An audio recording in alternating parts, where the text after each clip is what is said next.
Imagine you are a voter. A political party promises you free electricity, free bus rides, and a monthly cash transfer, all before the elections. Sounds great, right? But here's the question no one's asking: who actually pays for it? And that's what we are here to talk about.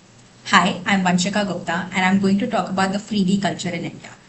India has seen an explosion of welfare promises, or what critics call the freebies, especially around the election time. Free laptops in Tamil Nadu, free electricity in Delhi, free ration for 800 million people nationally.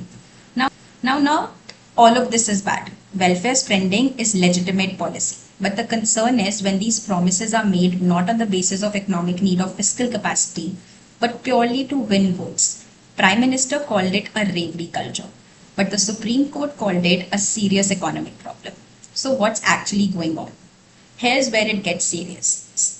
Indian states are increasingly borrowing to fund these schemes. Several states like Punjab, Rajasthan, and Andhra Pradesh now spend a massive share of their revenue just servicing debt. That means less money for hospitals, roads, schools, and infrastructure.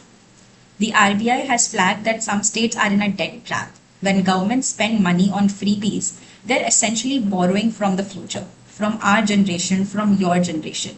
And it doesn't stop there. Subsidized electricity Subsidized electricity discourages investment in the power sector. Free water has led to groundwater depletion.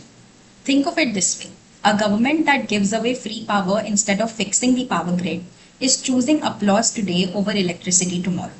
So, what's the way forward? A few ideas are already on the table. First, a clear distinction between targeted welfare and populist freebies. Spending on nutrition, primary healthcare, education for the poor is an investment. But blanket subsidies for everyone, regardless of the income, are not. Second, the Finance Commission and the RBI have recommended that states adopt fiscal responsibility frameworks, which means hard limits on how much they can borrow and spend on non-capital items.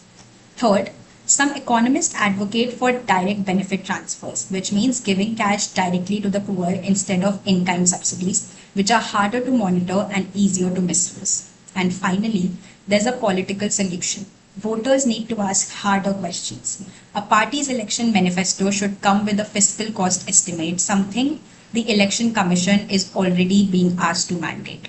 India is a democracy, and governments will always respond to what voters want. The real question is, what are we even asking for?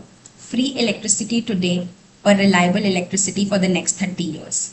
A cash transfer before the election or a job market that works after it? The choice ultimately is ours. Thank you.